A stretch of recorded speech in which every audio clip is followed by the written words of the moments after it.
Video को start होने से पहले मैं ये बता दूं कि आप ये जो भी क्वेश्चंस है, ये सारे क्वेश्चन को जो आपका डिस्क्रिप्शन में एक लिंक होगा वहाँ पे आप रजिस्टर कीजिएगा। रजिस्टर करके फिर आप डाउनलोड कर सकते हैं पीडीएफ को।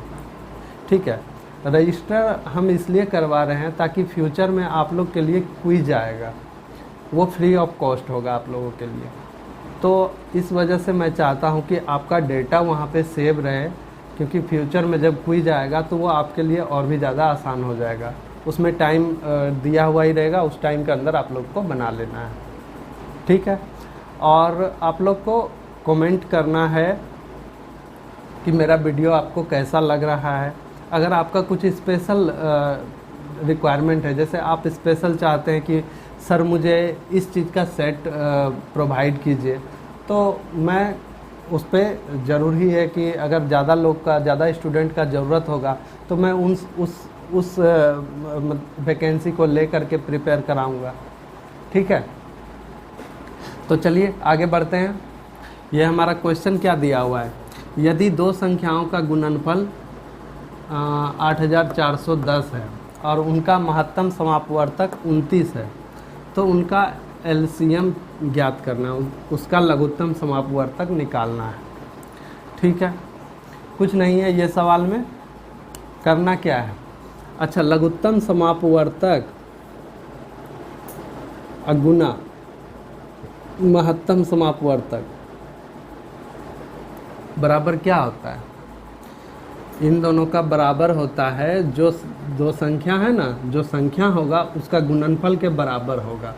तो बस इसके जगह पे लिख देंगे हम कितना, 8410। अब देखिए महत्तम समापवर्तक हमको ऑलरेडी दिया हुआ है। ठीक है, तो महत्तम समापवर्तक हमको 29 दिया हुआ है, इसको हम जैसे है वैसे का वैसे लिख देंगे। क्रॉस मल्टीप्लिकेशन से क्या हो जाएगा, ये हो जाएगा 29 नीचे चला जाएगा, भाग दीजिएगा आ जाएगा। देखिए 8410 है, इसको 29 से भाग दिए, 2 बार में खाएगा 58। ठीक है,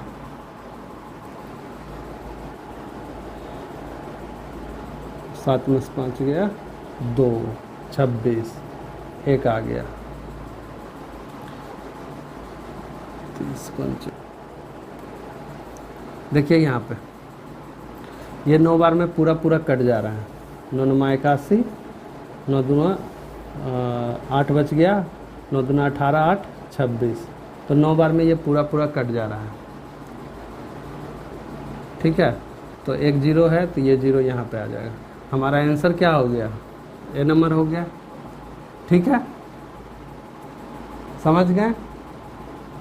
तो कुछ भी नहीं था ये सवाल में, बस आपको ये मेथड याद रखना था कि लघुत्तम समापवर्तक और महत्तम समापवर्तक का जो गुणनफल होता है वही दो संख्याओं का गुणनफल के बराबर होता है।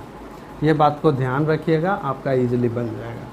ठीक है, चलिए नेक्स्ट क्वेश्चन की तरफ बढ़ते हैं। देखिए इस क्वेश्चन को बहुत ध्यान से समझिएगा। इस क्वेश्चन में क्या कह रहा है कि एक दुकानदार एक वस्तु को अंकित मूल्य पर पहले 20% का छूट देता है, फिर 15% का छूट देता है। दो क्रमिक छूट इसी को कहते हैं कि एक बार कुछ भी परसेंट दे दिया फिर दोबारा से दिया। ठीक है, वो छूट दे करके इतना रुपया में बेचता है, 571.20 रुपये में बेचता है। यदि उसने कोई छूट नहीं दी होती तो 12% का उसको लाभ होता, तो वस्तु का क्रय मूल्य ज्ञात कीजिए। ठीक है, तो 20% उसके अंकित मूल्य पर 20%, ठीक है, का छूट दिया। पहले मान लीजिए कि अगर 100% है, 100% का 20%, 100 का 20% कितना हो जाएगा, 20 ही हो जाएगा। तो अगर इसको कम कर दिए तो कितना हो गया, 80%। समझ गए बात। अब बोल रहा है कि फिर 15% का छूट देता है। पहले 20% छूट दिया तो हमको 80% हुआ, अब 80% का 15%, तो 80 है, 80 का 15/100 हो गया। 5 थी या 15, 5 दूआ 10, 4, कितना हो गया 12%। ठीक है, तो देखिए क्या होता है ना कि अगर क्रमिक छूट का बात बोले तो ये नहीं होता है कि हम 20% अब प्लस ही 15% बराबर हो गया मेरा 35%, ऐसे नहीं होता है। क्योंकि आप खुद देख रहे हैं कि अगर पहले जो बचा मेरा 80%, पहला जब छूट दिया 20% तो 80% बचा, 80% का फिर 15% निकाले तो ये हमारा हुआ 12%। ये 12% भी छूट दिया गया है, यानी कि 80% में 12% फिर हम कम कर देंगे। ठीक है, तो ये हमारा कितना परसेंट हो गया 68%। ठीक है, समझ पा रहे हैं यहाँ तक? ठीक, अब देखिए आगे चलते हैं। तो हमको क्या इन्फॉर्मेशन दे रहा है कि 2 क्रमिक छूट देकर इतना रुपया में बेचता है, मतलब ये टोटल हमारा कितना हो गया 68%। देखिएगा 68% बराबर कितना 571.20। ठीक है, अब हम बोले 1% का बात, तो 1% मेरा कैसे होगा, 68 है, इसको हम 68 से काट दिए। ठीक है, ये हमारा हो गया 1%। अब देखिए अगर इस तरफ भाग किए हैं तो उसी अंक से इस तरफ भी बराबर के इस तरफ भी भाग करना पड़ेगा। तो हमारा कितना हो गया 571.20 डिवाइडेड बाय 68। क्लियर है?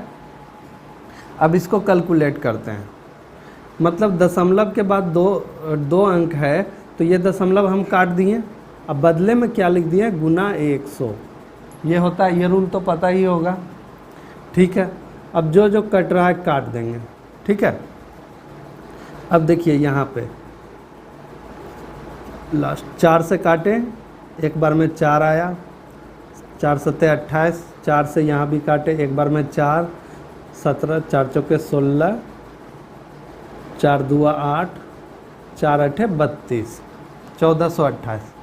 ठीक है, अब इसको देखिए 17 से काट खिलाएंगे तो ये कटेगा, बिल्कुल कटेगा। देखिए 51, 17,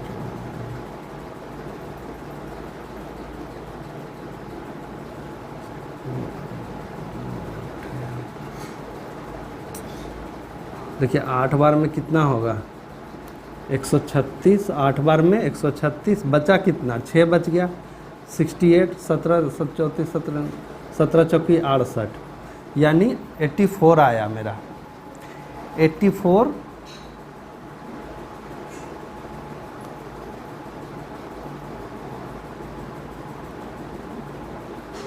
बराबर कितना हो गया 84/10,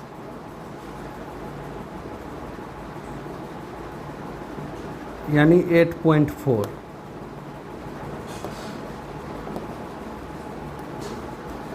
तो 1% बराबर हमारा आ रहा है, रुकिए 1% बराबर कितना आ रहा है 84/10% रुपया। ये परसेंट में है और ये रुपया में है, ये ध्यान रखिएगा हमेशा, ये नहीं कि उल्टा पुल्टा कर दीजिएगा बस फंस जाइएगा। ठीक है, तो 1% बराबर इतना हमारा है, तो 100% के लिए क्या करेंगे 100 से गुना कर देंगे, बराबर कितना हो गया 8410 गुना 100।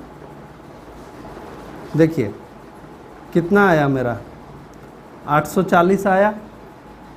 ठीक है, अब 840 के बारे में क्या बता रहा है कि यदि उसने कोई छूट नहीं दी होती तो उसे 12% का लाभ होता।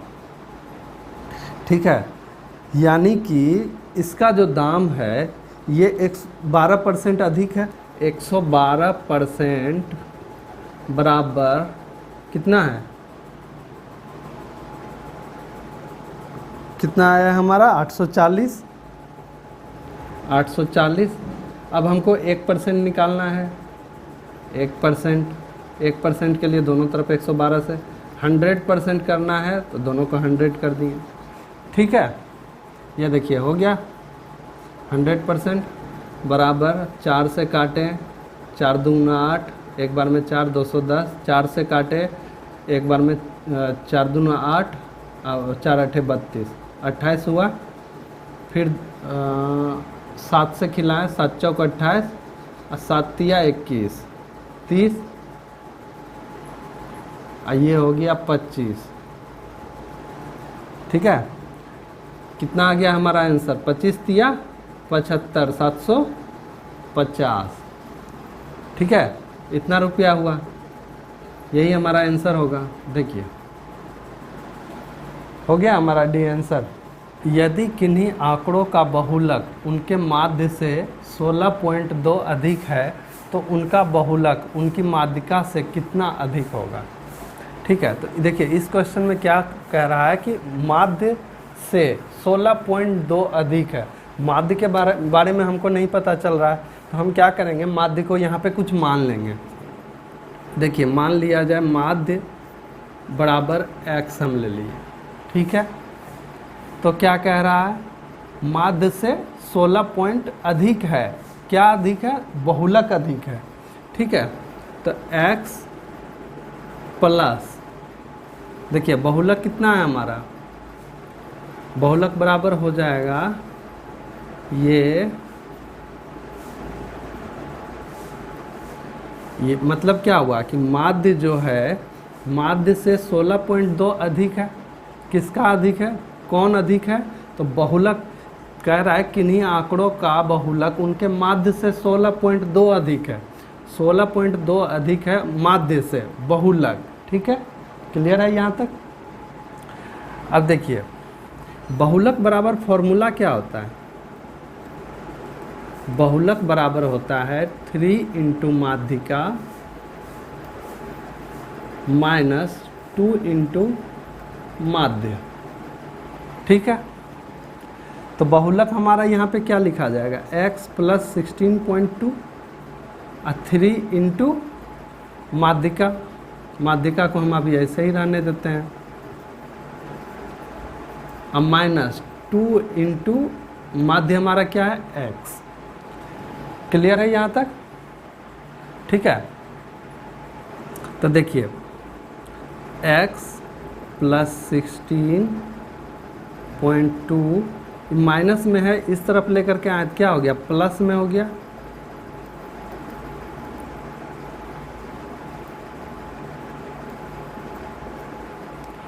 अब कितना हो गया, 16.2 प्लस 3x बराबर 3 माध्यिका।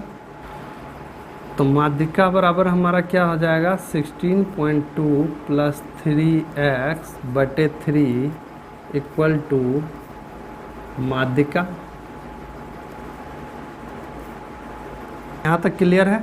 अब क्या करेंगे हम, मान लीजिए माध्यिका बराबर कितना है, 16.2, इन दोनों को हम अलग अलग कर दे रहे हैं। ठीक है, 3x बटे 3। ठीक है, क्या हो गया, ये 3 3 कट गया, ये नहीं कुछ है तो गुना 10, 3 से काटे, 3 पचे 15। ठीक है, 3 चौके 12, यानी 5.4 प्लस x, ये हमारा है माध्यिका। अब कह रहा है उनका बहुलक उनके माध्यिका से कितना अधिक होगा। तो भाई बहुलक जो हमारा है उसमें हम माध्यिका को घटा देंगे, हमको आंसर मिल जाएगा। तो देखिए क्या हो जाएगा, 16.2 प्लस x माइनस, ये टोटल हमारा घटेगा ना, तो टोटल को हम माइनस कर देंगे, तो यानी कि माइनस कितना हो गया, 5.4 माइनस x कट गया। ठीक है, अब देखिए 16.2 माइनस 5.5, तो 16.2 माइनस 5.4। ठीक है, इसको कट करेंगे तो देखिए 12 में से 4 गया, कितना बचा, 8। यहाँ पे कितना हो गया, 5, यानी 10.8। इतना ही अधिक हुआ ना, तो हमारा आंसर क्या हो जाएगा, ऑप्शन नंबर ए। ठीक है, समझ गए? दोबारा से समझाएं, चलिए ठीक है, दोबारा से हम समझाते हैं। कह रहा है कि किन्हीं आंकड़ों का बहुलक उनके माध्य से 16.2 अधिक है। तो माध्य से 16.2 अधिक है, तो माध्य अगर हमारा x है तो बहुलक हमारा x प्लस 16.2। बहुलक बराबर होता है 3 इंटू माध्यिका माइनस 2 इंटू माध्य। तो x बहुलक के जगह पे हम ये जो मान था वो रख दिए, 3 इंटू माध्यिका माइनस 2x। x कहाँ से आया, तो ये माध्यिका आया, माध्यिका लिख दिए हम। अब क्या किए, x प्लस 16.2 और ये वाला को मान को 2x को इस तरफ ले आए। ठीक है, इन सब को सॉल्व किए, सॉल्व करके हमारा क्या आया, सॉल्व करके आ गया 5.4 प्लस 8। क्वेश्चन में कह रहा है माध्यिका से कितना अधिक होगा। ठीक है, उनका बहुलक जो है माध्यिका से कितना अधिक होगा। तो भाई बहुलक जितना है उसमें से माध्यिका घटा देंगे, हमको पता चल जाएगा कि कितना अधिक होगा। तो बस वही चीज़ हम यहाँ पे कर दिए हैं कि 16.2 प्लस x जो हमारा बहुलक है उसमें से माध्यिका को घटा दिए, हमारा आंसर हो गया 10.8। ये हमारा सही आंसर हो गया। ये क्वेश्चन में क्या कह रहा है, उस गोले का पृष्ठीय क्षेत्रफल ज्ञात कीजिए जिसका व्यास 14 सेंटीमीटर के बराबर है। तो इसमें देखिए कुछ भी खास नहीं है क्वेश्चन में, बस जिसको गोले का क्षेत्रफल का फॉर्मूला याद है वो आराम से बना लेगा, बस एक लाइन में बन जाएगा। देखिए गोले का पृष्ठीय क्षेत्रफल बराबर क्या होता है, 4 पाई आर स्क्वायर। हमको दिया हुआ क्या है, व्यास दिया हुआ है। ठीक है, व्यास हम किसको बोलते हैं,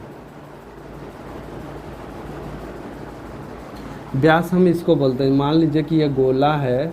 ठीक है, ये यहाँ से जो यहाँ एक होता है ना सेंटर से इधर और इधर का जो भी माप होगा अंदर का उसको हम व्यास बोलते हैं। और त्रिज्या क्या होता है, तो त्रिज्या होता है बस इसका आधा। ठीक है, बस इतना ही दूर होता है हमारा त्रिज्या। तो व्यास हमारा अगर 14 है तो त्रिज्या क्या हो जाएगा, त्रिज्या बराबर हो जाएगा 14/2 इक्वल टू 7। ठीक है, समझ पा रहे हैं, फॉर्मूला पे बिठा दीजिए इसको। 4 पाई का मान 22/7, आर का मान 7 है तो 7 इंटू 7। ठीक है, इन तीनों को गुना कर दीजिए, हो जाएगा। क्या आएगा देखिए, 22 चौके 88, 88 गुना 7, 88 56 के 6, हाथ में 5, 88 56, 56 और 5 कितना हो जाएगा 61, 416। ठीक है, हमारा कौन सा ऑप्शन हो जाएगा, सी नंबर, सही है। ठीक है, तो इसमें कुछ नहीं था, बस एक फार्मूला था। फार्मूला को इसीलिए हम बोलते हैं कि फार्मूला को याद रखिए, ट्रिक व्रिक के चक्कर में कम फंसिए। ट्रिक वगैरह कुछ भी नहीं होता है, फार्मूला कुछ है जो कि आपको याद रखिएगा। इसमें हम क्या ट्रिक लगेगा, अगर फार्मूला ही याद रखिएगा तो एक लाइन में तो बन ही रहा है, तो यहाँ पे कौन सा ट्रिक लगाने का ज़रूरत है। हाँ, कहीं कहीं पे हम मानते हैं कि कुछ ऐसा चीज़ होता है जो कि ट्रिक लग जाएगा तो उसको फॉलो करना आसान हो जाएगा, बनाना आसान हो जाएगा। ठीक है, तो उस क्वेश्चन के लिए हम मानते हैं कुछ कुछ जगह पे ज़रूरत है, लेकिन हर जगह पे ट्रिक आजमाएगा तो पॉसिबल नहीं है, उसमें और भी ज़्यादा लेंदी हो जाएगा। समझ रहे हैं ना। चलिए ठीक है, फिर आगे बढ़ते हैं नेक्स्ट क्वेश्चन की तरफ।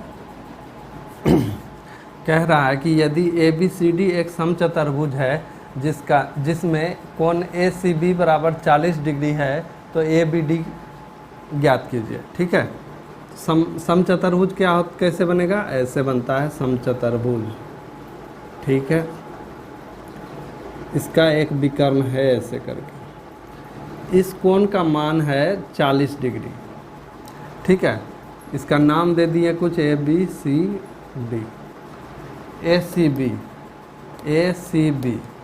इसका मान है 40 डिग्री।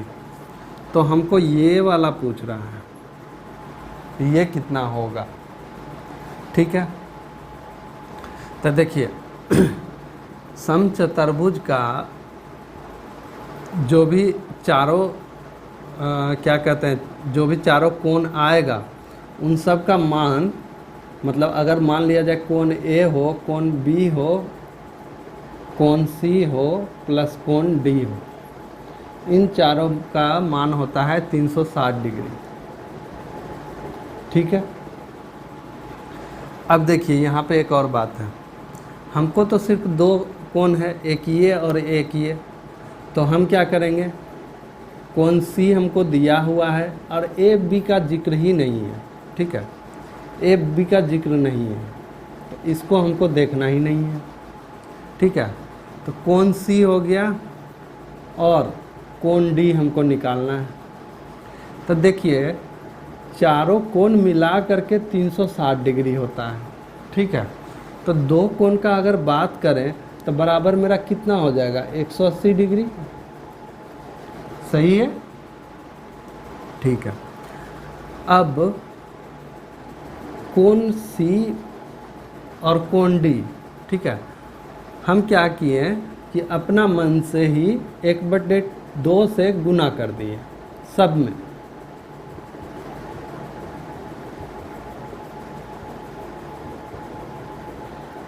क्यों किए, क्योंकि 1/2 इंटू एक विकर्ण बराबर होता है हमारा इसका कोण का मान।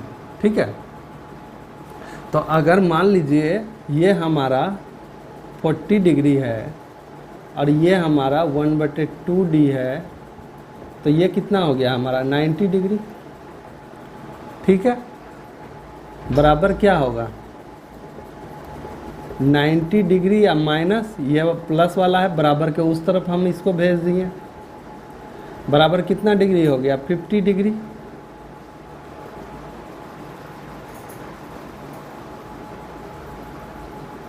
यानी कि इसका मान हुआ हमारा 50 डिग्री।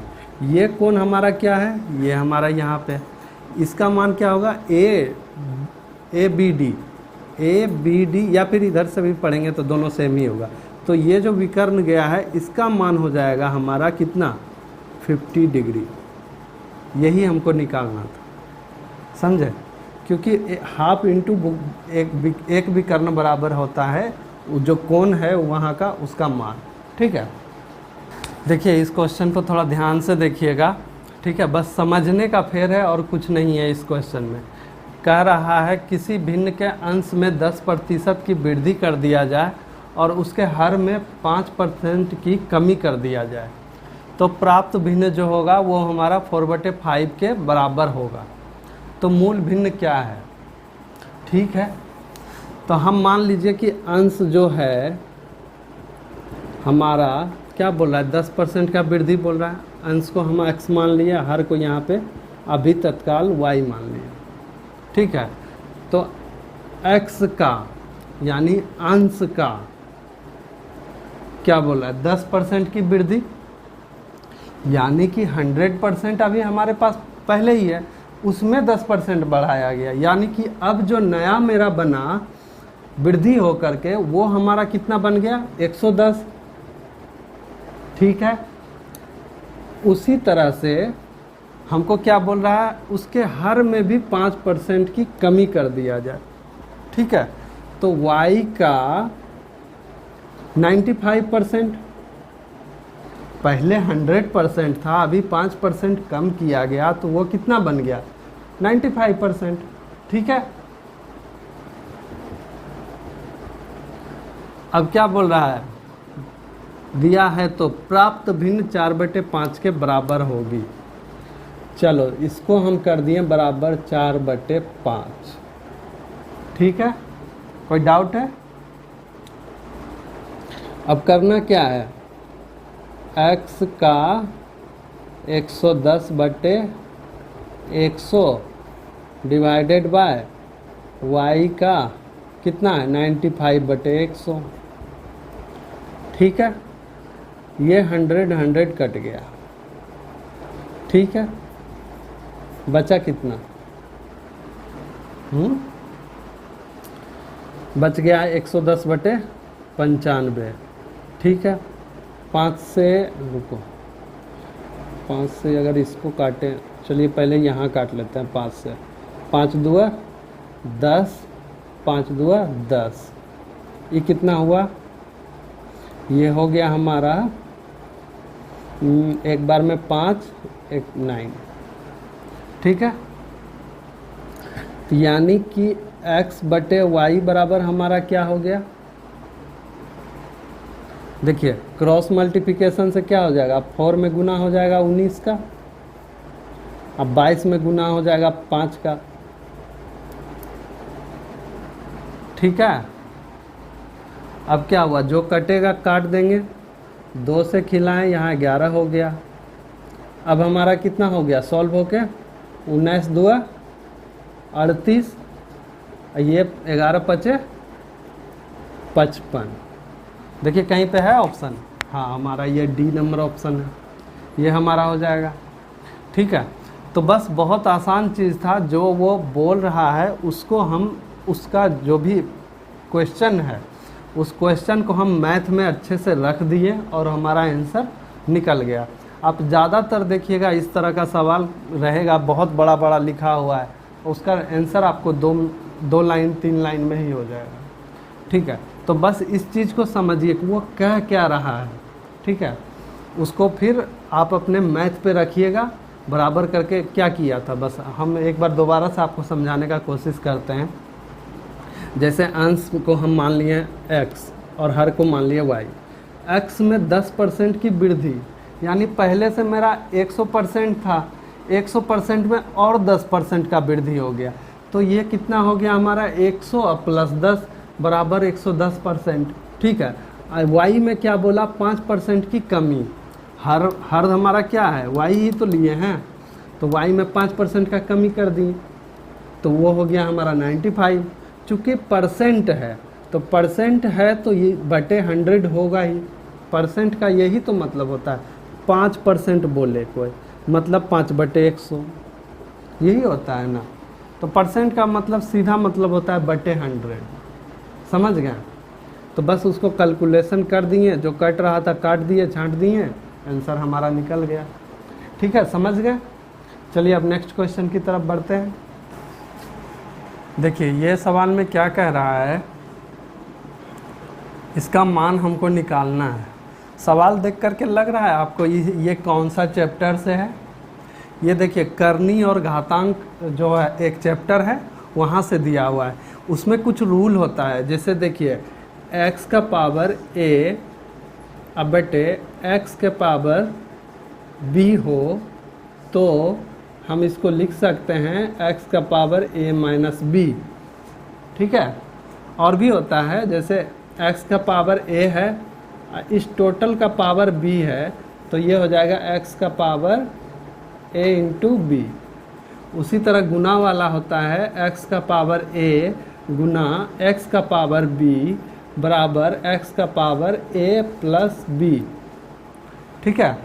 तो इतना में ही क्लियर हो जाएगा, नहीं तो आपके पास कोई बुक है तो आप वहाँ से और अच्छे से पढ़ लीजिएगा जो भी इससे रिलेटेड है, ठीक है। तो हमको सवाल में दिया हुआ है, देखिए इस तरह से दिया हुआ है, हम इसको सॉल्व करेंगे। सॉल्व कैसे करेंगे? तो देखिए x का पावर b है, अब बटे x का पावर c है, यानी कि ये हो गया क्या x इंटू एक्स का, सॉरी ये क्या हो गया? ये हो गया आपका, रुकिए अच्छा जगह पर लिख दिया, ये हो गया x का पावर b माइनस c, ये हो गया, ठीक है। ये हम ऐसे लिख दिए और b प्लस c को वैसे ही रख दिए, ठीक है। अब क्या है? गुना x का पावर c अब माइनस ये वाला है, ये वाला फॉर्मूला को बिठाएं, हो गया a। इस टोटल के ऊपर में क्या है? c plus a। और उसी तरह से क्या दिया हुआ है? x का पावर a माइनस b, इसका पावर हो गया a प्लस b। क्लियर है यहाँ तक? ये कहाँ से आ रहा है? ये फॉर्मूला होता है करनी घातांक का, वहाँ से हम लाए हैं, ठीक है। अब चलिए नेक्स्ट लाइन को देखते हैं।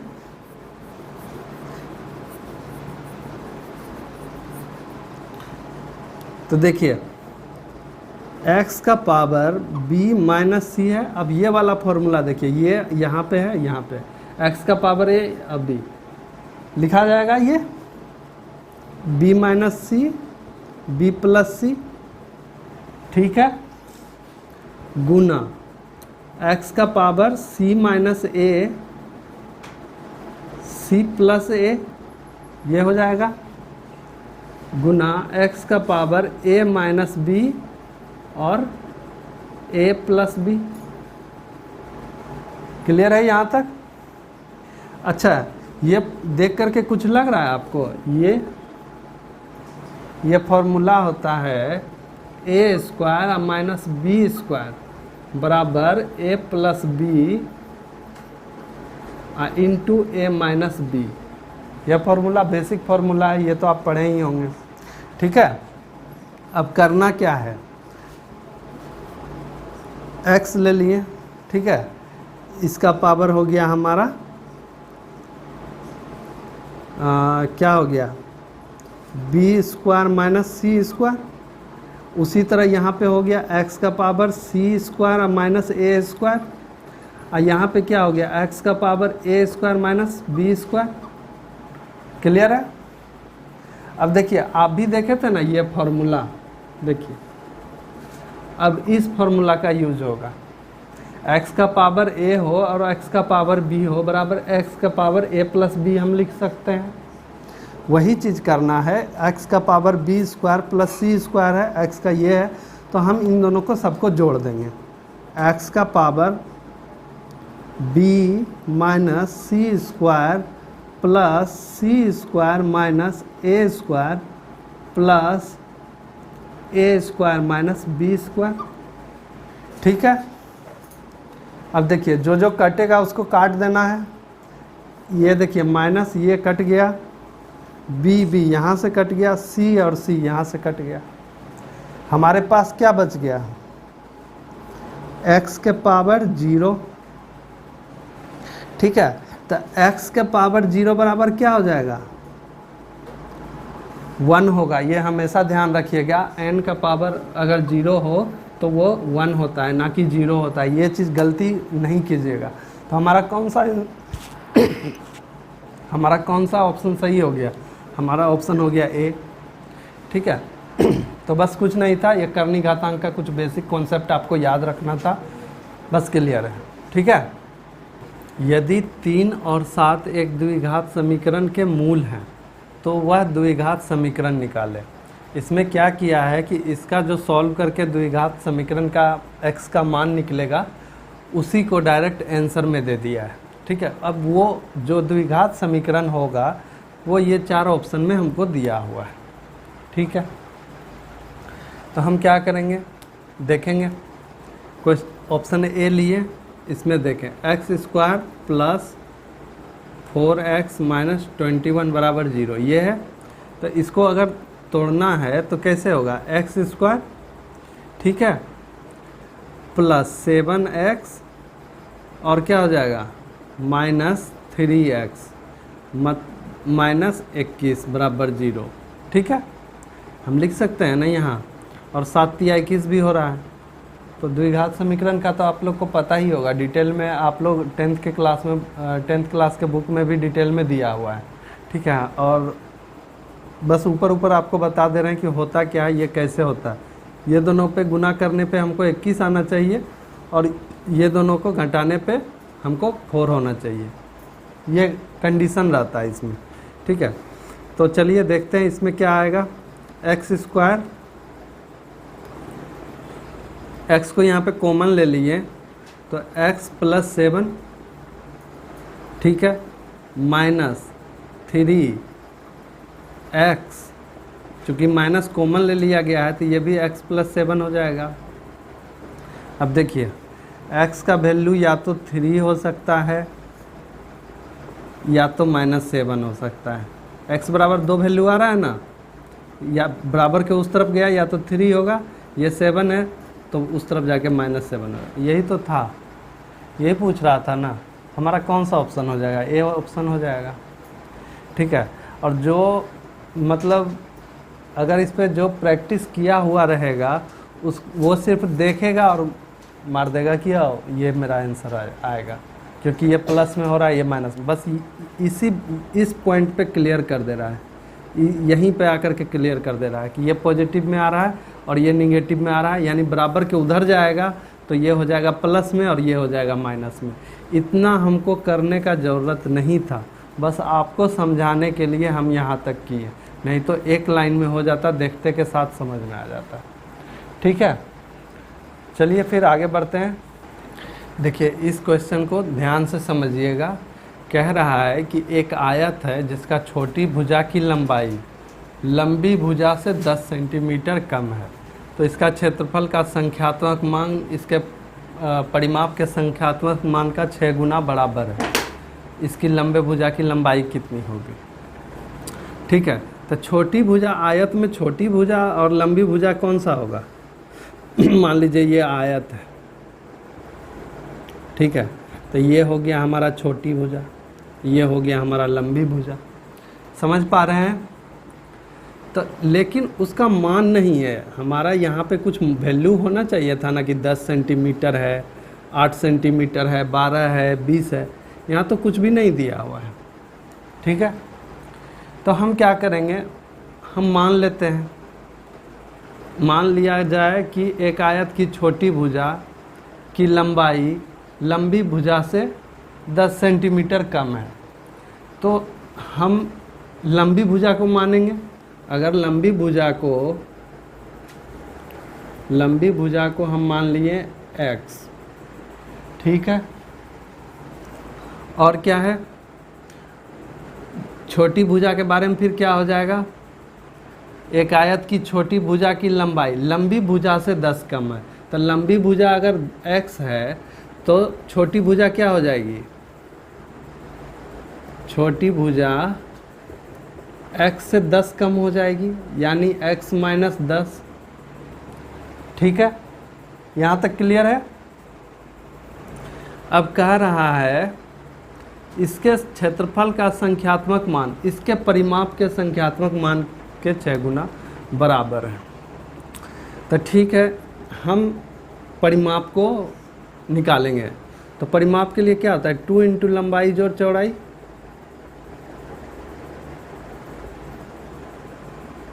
ठीक है, तो 2 इंटू लंबाई जोड़ चौड़ाई, यानी 2 इंटू लंबाई क्या हो गया हमारा, लंबी भुजा x और चौड़ी भुजा कितना, x माइनस 10,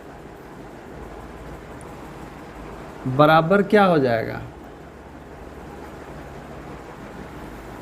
बराबर हो जाएगा इसका क्षेत्रफल। ये क्या हो गया, लंबाई इंटू चौड़ाई, यानी लंबाई कितना आ जाएगा यहाँ पे,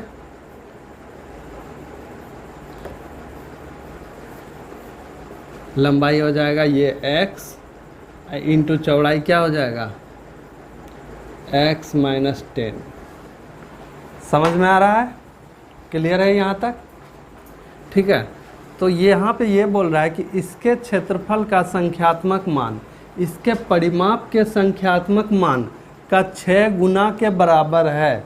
देखिए यहाँ पे बता रहा है ना कि 6 गुना के बराबर है, तो किसका 6 गुना है, परिमाप का 6 गुना क्षेत्रफल के बराबर है, तो इसमें 6 से गुना कर दिए। ठीक है, क्लियर है? तो देखिए यहाँ क्या हो जाएगा, 2x, सॉरी ये 6 और 2 से गुना हो गया तो ये हो गया 12x, 12x plus 12x minus 12 दाएँ के 120 बराबर x स्क्वायर माइनस 10x। ठीक है, अब क्या करेंगे, x स्क्वायर को वहीं पे रहने देते हैं, ये 12 12 24 है, देखिए 24x माइनस 120 बराबर x स्क्वायर माइनस 10x, तो ये हो गया हमारा x square minus 34x plus 120 बराबर 0। ठीक है, क्लियर है यहाँ तक? कोई डाउट नहीं है ना? अब देखिए ये द्विघात समीकरण है, द्विघात समीकरण में क्या करते हैं, देखिए -30 और -4, अब माइनस गुना माइनस की जगह तो हो जाएगा प्लस। देखिए x² -30x -4x + 120, ठीक है। तो x यहाँ पे कॉमन कर लिए, x का वैल्यू हो गया -30 और क्या हो गया यहाँ पे -4 यहाँ पे कॉमन कर लिए, तो x -30 यहाँ बच गया। तो x का वैल्यू या तो 30 होगा या तो 4 होगा। x बराबर 2 वैल्यू आ रहा है, या तो 4 या फिर 30, ठीक है। तो देखिए हमारा कौन सा ऑप्शन हो जा रहा है, बी ऑप्शन। क्लियर है, समझ गए। देखिए इस सवाल को ध्यान से देखिएगा, इसमें क्या कह रहा है कि एक रेलगाड़ी है जो 200 मीटर लंबे प्लेटफार्म को 40 सेकंड में और एक आदमी को 20 सेकंड में पार करती है, तो रेलगाड़ी की लंबाई ज्ञात कीजिए, ठीक है। तो देखिए एक फॉर्मूला होता है हम लोग का, समय बराबर दूरी बटे चाल, ठीक है। अब इसी में कैलकुलेशन कीजिएगा, अगर पूछ ले कि दूरी बराबर क्या होगा तो समय गुना चाल। जैसे मान लिया जाए चाल बोल दिया, तो चाल बराबर क्या हो गया, दूरी बटे समय, ठीक है। यही फॉर्मूला आता है, इसी पे सारा ये खेल रहता है, ठीक है। तो ये सब चीज़ याद कर लीजिएगा, सिर्फ एक याद कीजिएगा तो तीनों हो जाएगा। बस उसी को है कि क्रॉस मल्टीप्लिकेशन कीजिएगा, समय यहाँ चला गया, चाल यहाँ आ गया, ठीक है। तो आगे बढ़ते हैं। कह रहा है कि एक रेलगाड़ी 200 मीटर लंबे प्लेटफॉर्म को 40 सेकंड में पार कर रही है।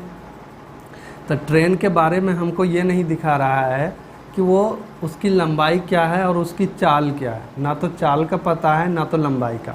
हम यहाँ पे क्या करेंगे, हम रेलगाड़ी का लंबाई को कुछ मान लेंगे। मान लीजिए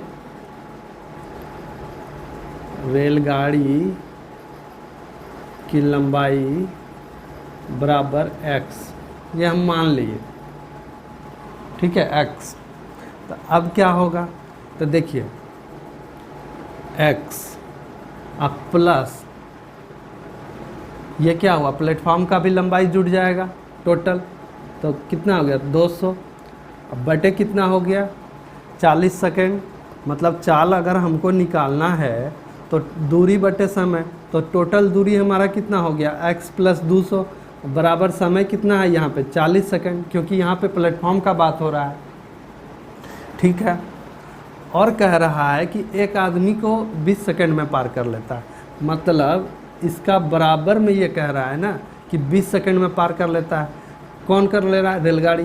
तो उस टाइम क्या चाल होगा, तो दूरी जो है हमारा, देखिए कितना हो गया x अब बटे 20, ठीक है। यहाँ तक क्लियर है। बस इसको सॉल्व कीजिएगा, आपका आंसर आ जाएगा। देखिए यहाँ 20 से 2 बार में कट गया। अब क्या है,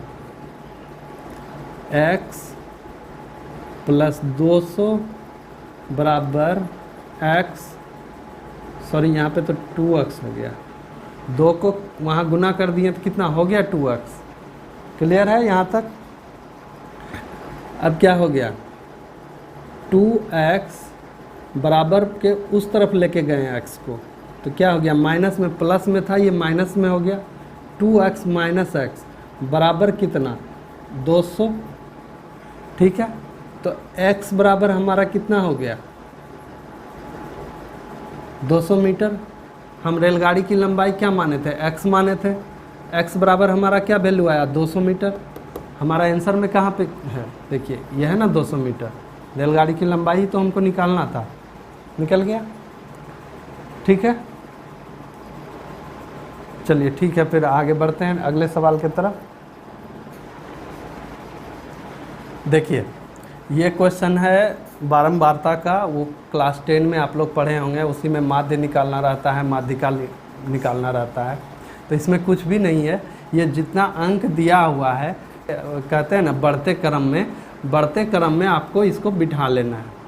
और अगर बीच का नंबर 1 आ रहा है तब तो ठीक है, अगर बीच का नंबर 2 आ रहा है तो उसको 2 से काट लेंगे तो हमको लगभग औसत जो होता है वो निकल जाएगा और वही हमारा माध्यिका भी होगा। तो हम क्या करेंगे इस क्वेश्चन के लिए, बढ़ते क्रम में टोटल अंक को लिखेंगे। तो देखिए पहले हमारा क्या है 16। तो देखिए इसमें क्या बोल रहा है कि इधर से और इधर से सबको सीरियल में बढ़ते क्रम में बिठा लिए, यानी कि हमको बीच का मान निकालना है। तो क्या करेंगे, इधर एक काटेंगे, इधर एक काटेंगे, फिर इधर, फिर इधर, फिर इधर, फिर इधर, फिर इधर, फिर इधर। बीच का कितना बच गया मेरा, ये 2 अंक बच गया। 5 अंक इधर का ख़त्म कर दिए, 5 अंक उधर का ख़त्म कर दिए। हमारा कितना हो गया 32 प्लस 34 और डिवाइडेड बाय 2। ठीक है, अब हमारा कितना हो गया, इन दोनों को जोड़े तो 30 30 60 अच्छे 66/2। इसको काट दिए, बराबर क्या हो गया 33। यही हमारा होता है माध्यिका। देखिए आंसर हो गया ना डी। समझ गए। अगर 11 अंक रहता, 12 अंक नहीं रहता, तो जो बीच का अंक रहता वही हमारा आंसर हो जाता। अगर ये देखिए ये टोटल 12 हो रहा है, काउंट कीजिएगा 1 2 3 4 5 6 7 8 9 10 11 12। अगर 11 अंक रहता तो 5 नंबर इधर का हटा देते हैं, 5 नंबर इधर का हटा देते हैं, एक जो बचता वही हमारा आंसर हो जाता। ठीक है, समझे। वही होता है माध्यिका, मतलब बीच का मान आपको निकालना है, इसीलिए इसका नाम माध्यिका रखा गया। माध्यिका मतलब मध्य, बीच, सेंटर, ये हुआ बात। समझे, क्लियर है। आगे बढ़ें, चलिए ठीक है। इस क्वेश्चन को बहुत ही ध्यान से समझिएगा। ठीक है, इसमें क्या कह रहा है कि यदि कोई निश्चित धनराशि 8 वर्ष में प्राप्त साधारण ब्याज धनराशि का 11/25 है तो वार्षिक दर ज्ञात कीजिए। ठीक है, तो इसमें करना क्या है, यहाँ पे देखिए हमको तो दर निकालना है, वार्षिक दर हमको निकालना है। मूलधन क्या है वो हमको नहीं पता, लेकिन इतना पता है कि जो मेरा मूलधन है उसका 11/25 जो होगा वही हमारा क्या कहते हैं मूलधन का 11/25 होगा, जो ब्याज होगा हमारा। ठीक है, तो देखिए ये कैसे निकलेगा। साधारण ब्याज का फॉर्मूला पता ही होगा आप लोगों को। साधारण ब्याज बराबर क्या होता है, मूलधन गुना समय गुना दर बटे 100, यही होता है ना। ठीक है, अच्छा अगर हमको मूलधन नहीं दिया है तो हम मूलधन को कुछ मान लेंगे। हम मान लिए मूलधन बराबर P, मूलधन बराबर हम P मान लिए। ठीक है, तो देखिए साधारण ब्याज का कितना बता रहा है, P का 11/25, P का 11/25। मूलधन हम P माने थे तो P लिख दिए। समय हमारा कितना है तो 8 वर्ष है। दर हमारा क्या है वो हमको निकालना है, बटे 100। समझ गए बात, फिर से रिपीट करें। चलिए दोबारा से हम समझाते हैं। इस क्वेश्चन में हमको मूलधन नहीं दिया हुआ है, ठीक है, लेकिन हमको साधारण ब्याज के बारे में बताया है कि मूलधन का 21/25 है साधारण ब्याज। ठीक है, तो हम मान लिए कि मूलधन हमारा अगर P हो गया या फिर कोई राशि हो गया, कोई राशि का मतलब P मान लिए हम, अगर उसका 11/25 कर दे तो वही हमारा साधारण ब्याज हुआ ना। तो वही चीज़ को हम लिख दिए साधारण ब्याज के जगह पे। ठीक है, और मूलधन को तो हम P माने ही थे, तो यहाँ पे हो गया P। समय 8 वर्ष, दर हमारा क्या है, दर हमको निकालना है। ठीक है, अब इसको सॉल्व करेंगे। देखिए क्या हो गया, ये P और P यहाँ से कट जा रहा है। ठीक है, अब 25 चौके 100 यहाँ भी कट जा रहा है। ठीक है, 4 2 8 यहाँ से भी कट जा रहा है। तो दर बराबर हमारा कितना हो गया, दर बराबर 11/2। क्रॉस मल्टीप्लिकेशन से ये नीचे आ जाएगा ना, ये इस तरफ आ जाएगा ना, 11/2 हो जाएगा। तो दर बराबर हमारा 11/2%, या पूर्णांक में लाना है तो क्या कर दिए हम, 11 को भाग दे दिए 2 से, 5 बार में 10, बचा क्या 1, यानी 5.1/2%। ये हमारा हो गया आंसर। कहाँ पे है, ये वाला सी ऑप्शन। तो समझ गए ना, कुछ नहीं रहता है, सवाल बस समझिएगा, उसको फॉलो कीजिएगा, बन जाएगा। कॉन्सेप्ट को क्लियर कीजिए, माइंड में सोचिए कि हाँ कैसे हो सकता है, कैसे पॉसिबल है, ठीक है, तो वो आपका आसानी से बन जाएगा। ठीक है, इस क्वेश्चन में क्या कह रहा है, वामसी के पिता की आयु 50 वर्ष है और उनकी आयु वामसी की आयु के दोगुने से 20 वर्ष अधिक है। ठीक है, तो देखिए इस समझने का है, बस ध्यान से इसको समझिए। अगर हम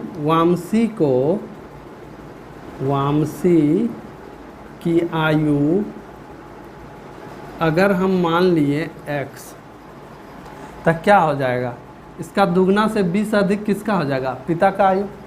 बस यही चीज़ को हमको लिखना है। जो बात सवाल में बोल रहा है उसको बस मैथ में लिख दीजिएगा ना, बस कैलकुलेट कीजिएगा ना, आपका आंसर आएगा, 100% आएगा। आप कोशिश कीजिए, पक्का होगा। देखिए यहाँ पे क्या कह रहा है, उनकी आयु वामसी के आयु का दुगना, वामसी के आयु का दुगना, वामसी का आयु अगर x है तो वामसी के आयु का दुगना हो गया, से 20 वर्ष अधिक है, से 20 वर्ष अधिक हो गया। किसका अधिक है, उसके पिता का। कितना, उसका पिता का आयु कितना दिया हुआ है, 50 वर्ष, 50 लिख दिए, हो गया हमारा 2x बराबर 50 माइनस 20, 2x बराबर 30, x बराबर देखिए यहाँ 15 हो रहा है, x बराबर कितना आ गया, 15 वर्ष। 2 लाइन में ये निकल गया, कुछ नहीं था सवाल में, बस समझना था। जो बात को समझ लिया, लिख दिया उसको मैथ में, वो होगा। ठीक है, चलिए फिर आगे बढ़ते हैं। देखिए इस सवाल में क्या कह रहा है, 3 बैग और 4 पेन का मूल्य 1285 है, जबकि 5 बैग और 3 पेन का मूल्य 1995 है। 1995 है, तो 2 बैग और 2 बैग का मूल्य 11 पेन के मूल्य से कितना अधिक है। ठीक है, करना क्या है इसमें, अगर मान लीजिए कि हमको एक बैग का मूल्य मिल जाए और 1 पेन का मूल्य मिल जाए, तो कितना आसान हो जाएगा। 1 पेन का मूल्य जितना होगा उसको 11 से गुना कर देंगे, और 2 बैग का जितना मूल्य होगा उसको 2 से गुना कर देंगे और इन दोनों में घटा देंगे, तो जितना अधिक होगा वही हमारा आंसर होगा। तो पहले तो हमको एक बैग और 1 पेन का मूल्य निकालना पड़ेगा। ठीक है, तभी तो हो पाएगा। तो देखिए क्या करेंगे हम यहाँ पे,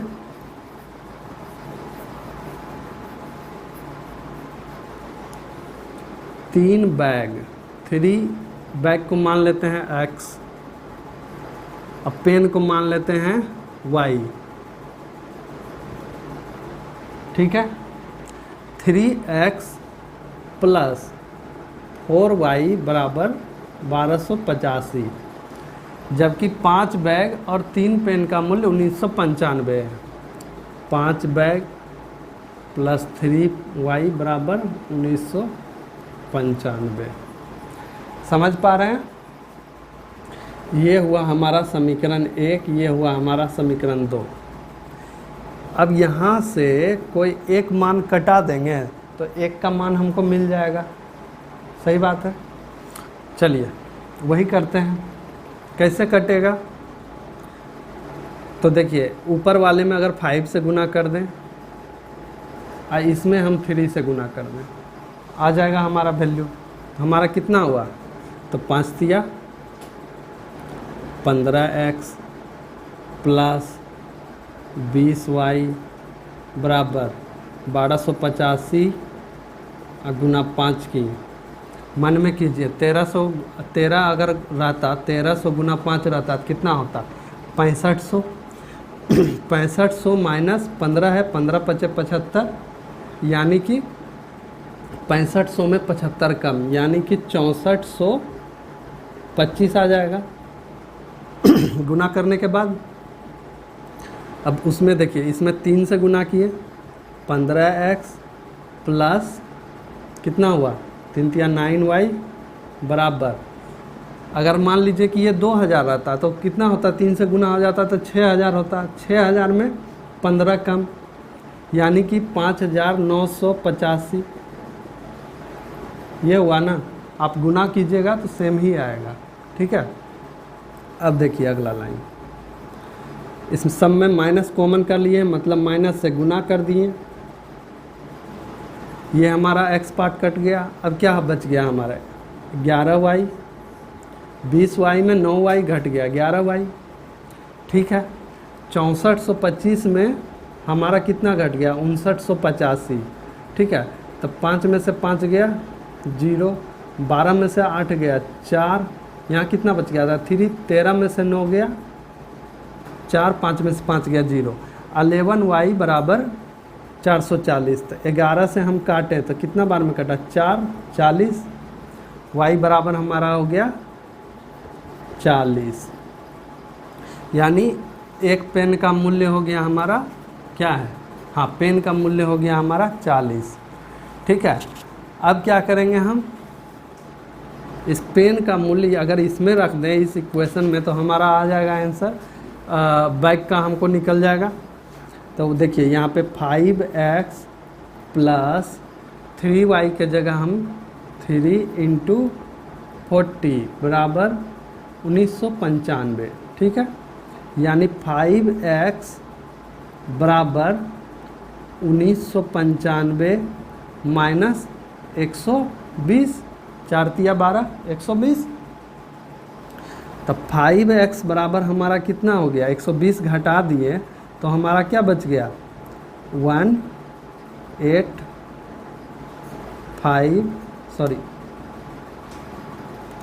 1875, 1875 बचा, ठीक है। 5 से काटें, 3 बार में 15, 7 बार में 35, 5 बार में 25, x बराबर 375। अब देखिए क्या कह रहा है कि 2 बैग का मूल्य 11 पेन के मूल्य से कितना अधिक होगा। तो 2 बैग हमारा x है, यानी 375 गुना 2 350 गुना 2 करेंगे तो कितना होगा 700, 25 दूना 50, 750, ठीक है। अब y का क्या बोल रहा है, 11 पेन के मूल्य से कितना अधिक है, यानी कि 11 चौके, इसमें 11 से गुना कर देंगे, 11 पेन का मूल्य है ना, तो 11 चौके 44, 440, इन दोनों को घटा देंगे, 750 माइनस 440 कर दिए तो वही हो जाएगा ना, कितना अधिक है हमको मिल जाएगा, यानी 0, 1, ये कितना हो गया 310 आ रहा है हमारा। कौन सा आंसर हो जाएगा, सी हो जाएगा। समझ गए, क्लियर है। बहुत ही आसान सवाल था, बस कैलकुलेशन था। कैलकुलेशन जितना अच्छे से कीजिएगा, साफ़ सुथरा से कीजिएगा, जितना माइंड पे जोड़ दीजिएगा उतना जल्दी हो जाएगा। चलिए ठीक है, अगला क्वेश्चन को देखते हैं। इस सवाल में देखिए कह रहा है कि एक संख्या को 15 से विभाजित करने पर शेष 9 प्राप्त होता है। उस संख्या को 5 से अगर विभाजित करेंगे पर शेषफल कितना बचेगा। कुछ नहीं है, बिल्कुल आसान सवाल है, मतलब 15 है, ठीक है। कोई भी संख्या अगर 15 से विभाज्य हो गया तो शेष 9 कब बचेगा, जब और उसमें ज़्यादा 9 रहेगा तभी तो हमको 9 बचेगा, ठीक है। तो यानी कि 15 और 9 कितना हो गया हमारा